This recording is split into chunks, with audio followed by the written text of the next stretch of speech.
What's up, everybody? This is Jordan for thatDROP.com. We're here today with a new up-and-coming and exciting artist out of the Atlanta area named Echobreaker. Welcome. Thanks for being here, I my feel friend. welcomed. Thank you. Appreciate it. Excellent, man. With that, we'll just dive right into a couple questions here, and then we got a little spin sesh scheduled after this. So, Cody, tell me about, how'd you get your start in music? Why'd you start spinning, and who was your biggest influence into getting you going? All right, this is going to be super hilarious answer for this. So I actually started because I was with a buddy of mine in Miami, and he had DJ Hero of all things, and I started playing DJ Hero on the I can't remember, it was on Xbox, and I really enjoyed it. I thought it was cool. I didn't know you could do that kind of stuff with music. I didn't even know that was a passion that people had, that they could go and spin tracks like one to another, or that it was I won't even say simple, because DJ Hero simplifies it a lot. And I got really passionate about it through that. So I downloaded an app on my phone and on my iPad, like DJ, so DJY, and I just played with it. I started just going and learning by myself and learning how everything worked. And then I lied to get my first gig. So I'd go and say oh, I'm a DJ, when I had never DJ'd anywhere in my life. And I got the gigs, and so I started playing fraternity houses and playing places around, and I turned my apartment into kind of a rave setup and had people going, and I DJ in my apartment and whatnot. And then I finally went and I stopped doing that, and I started actually doing official events for the school I was at, for Wofford. I started doing those type of events. And then I bought my own first set of equipment, that wasn't on iPad, actually, real tables and real controllers. And then I upgraded from that again. And then I went to Durham I was at Duke for grad school. And then I really didn't like the Duke scene, so I started really gravitating toward the Durhamite scene, Durham folk. So shout out to the Dirty Art Collective, and shout out to Patrick and the Illegal Group. They're awesome. They kind of took me under the wing, and I started doing a lot of really cool events and shows with them that were super underground and really experimental at the time, and they still are. They're really trying to push boundaries, and I loved it. Absolutely loved the vibes and loved the way they did things. And then from there, when I graduated, I moved back to Atlanta, and said, here I am. I started working with Josh and Bass Family, and I've been working with that, and then I started my own live stream now. So that's kind of been the transition of events, right? Excellent, man. So who, you have any favorite artists, producers that you really enjoy listening to, or any memorable moments? Do you have a chance to meet any of them or anything like that? My favorite artist, I would say, is Bird Peterson. So when I first started, do you know who Bird Peterson is? No. There's not too many people who know who the Bird is, but what he is all about was that. Right when it was 2009, 2010, when trap music started to become a thing, he started to really go and really move forward the trap genre. He started going and putting trance beats on top of Dirty South hip hop, which no one had done at the time, and completely blew it away. And so I love the kind of experimental mishmash and mashup that he did of that, and I just love him for it. I think he's a really cool artist. I've started to really get into deep dubstep lately, so I met Phil Spector. So I said that would probably be if there's an artist that I met personally. We were sitting up in Brooklyn at that intimate venue. They had 25 subwoofers. You had 2 8-stacks right behind you, and the paint chips were falling off the ceiling. This place was massive, and there's only 50 of us. And so we're sitting there, and then this guy's sitting right beside me, and I'm sitting there and I'm trying to talk to him, but we're yelling at each other because it's so loud and everything's just vibrating. And he's like, "Oh yeah, well I'm Phil Spector. Nice to meet you, and I'm gonna be up in 10 minutes. You should probably stick around and check it out." And I'm like, "Yeah, of course. I mean, yeah, it's a personal, private show almost." And so we sat there and watched Phil play. It was 3 or 5 in the morning. It was pretty crazy, but that was probably one of my top artist experiences for sure. Yeah. Yeah. I had actually the pleasure last night of checking out one of your Echobreaker spin and chill sessions that you stream live online. Okay. Can you tell the viewers a little bit about what your spin and chill sessions are all about, and Sure. where they can go to tune in on a future episode? Of course. So the spin and chill shows were all about, the one thing that I found is a big problem in Atlanta, a lot of DJs are basically told what to play by the owners. So you may have like a trap DJ, but they say, well, I know you're a trap DJ, that's great, but I want you to play deep house. And then they say, well, I play trap. And they go, well, do you want to get paid? And they go, yeah. So then they end up playing trap, they end up playing deep house music. But that's not why a lot of people came into DJing. We came into DJing because we're passionate about the music and the music that we play. And to do something different or deviate from that is kind of short selling why we came into it in the first place. So I created Spin and Chill as a safe haven for all DJs. It doesn't matter if you're big or you're small, to play whatever you want to play, what you love playing, and let other people listen. I think the biggest equalizer in the world is the internet, and having people who you don't have to go and run to see them at a venue. You can see them from the comfort of your own home. You can see them like across like the US. If you're in California but your boy is like spinning in Atlanta, you can log in and watch them play. Like that type of support is unreal. It's just it's the next level. And so with my IT background, I wanted to provide a platform for all those DJs to be able to get their stuff out. So I created Spin and Chill. And so the essence of Spin and Chill is that we sit down with different DJs in Atlanta, big and small. We interview for them for about 15, 20 minutes, and then we go into like a tag team sesh.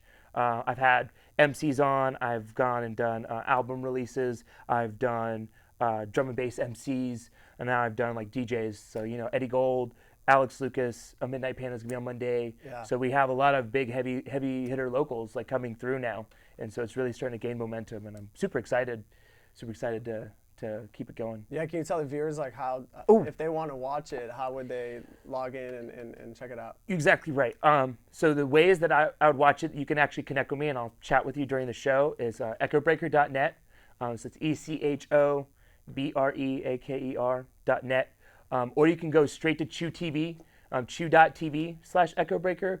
And all the shows are archived. They're right there, and you can watch live, and you'll see the schedule of when I'm bringing on new artists.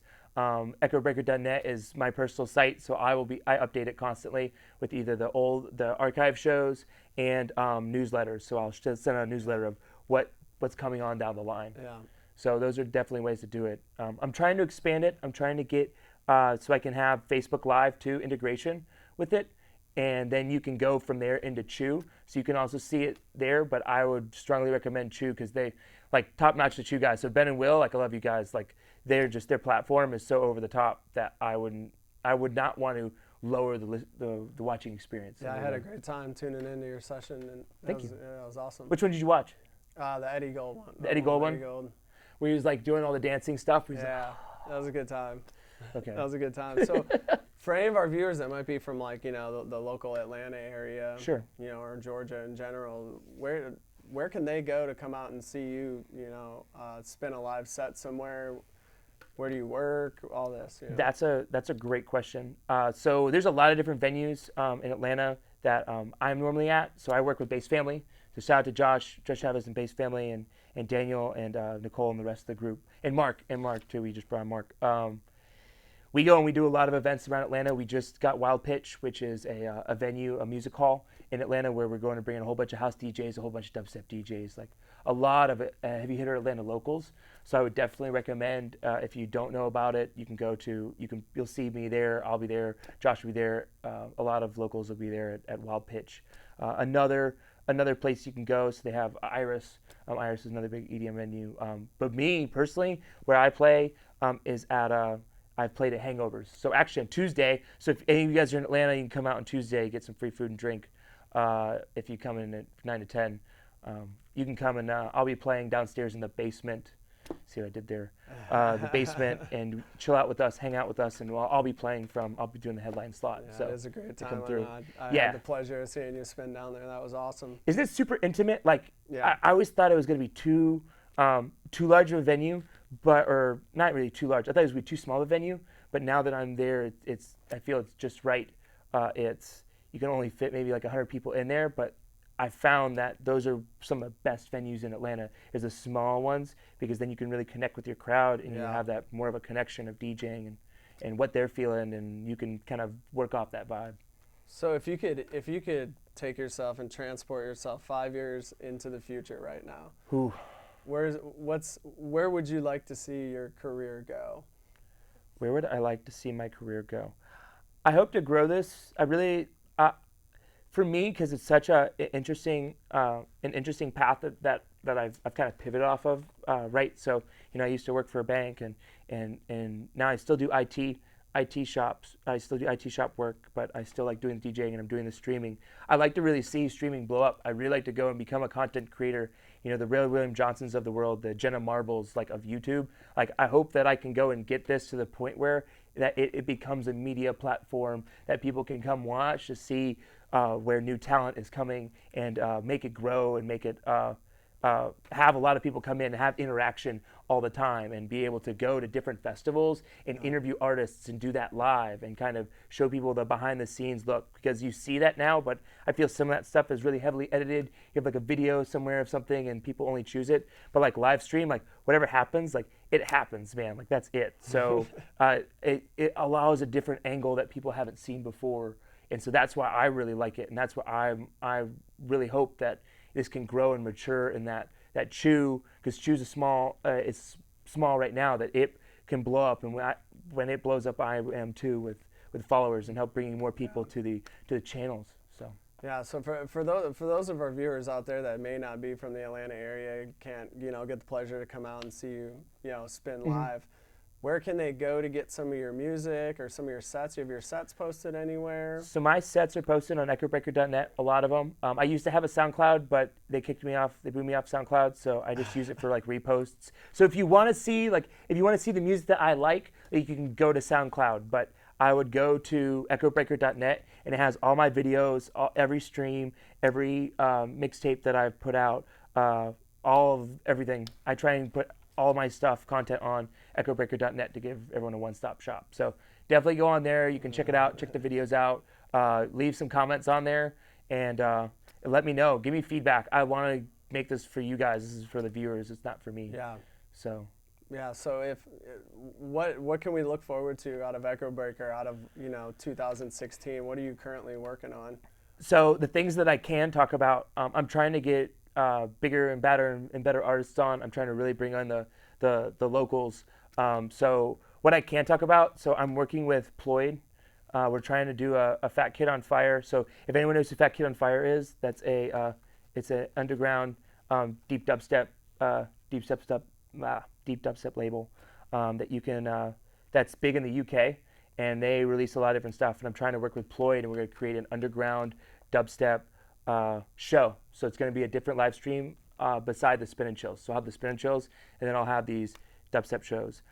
As well, I'm going to have Midnight Panda on, and I'm having Silo on Monday. So that'll be really dope. And then the other thing that I'm working on is sets at sunset. So I'm trying to be the first person to live stream a sunset. So you have the DJs going, and then the sunset will be in the background. It's going to be super sexy. I'm really excited about having that. There's a lot of logistics around it, but that's definitely coming, and that's going to be at the end of June. So that's something they can definitely look forward to. Yeah. That's really in the future. I haven't had a set plan. I think it's going to be the deep dubstep show is going to be in July, but I got to work out all the logistics of when we're going to do it. But that's definitely something to look forward to, or at least what I can talk about right now. There's other big things coming down the line, but you'll have to keep posted on Echobreaker. Make sure to like it on Facebook, and I'll post once I have things finalized. I'll post that to you guys, so it'll be straight there for you. Excellent. Well, I'm getting kind of antsy to get on the tables here with you, man. So I guess with that, we'll kind of wrap it up. If you want to just say one last, something to some of the viewers, some of your fans. Sure, guys. Before we sign off. Thank you for watching. For everyone who supported the shows up to this point, thank you for watching the shows. Thank you for giving me feedback for the shows. I'm super appreciative of you guys helping me start on this journey of doing live streaming and figuring it out as I go along here. Thank you so much for the support along the way. You can like me on Facebook. You can see me on Instagram, Snapchat. That's all Echobreaker. Same thing with Chew.tv. You can go there as well as Echobreaker.net. And drop in, that drop. So this is Echobreaker on thatDROP.com. Make sure to check it out. I follow it. You guys need to be following it too if you're not. So. All right, everybody, that's all we got for tonight. We're going to go hit the tables here real quick and spin the night away. Thanks for tuning in. We'll see you all next time. Thanks, See guys. ya.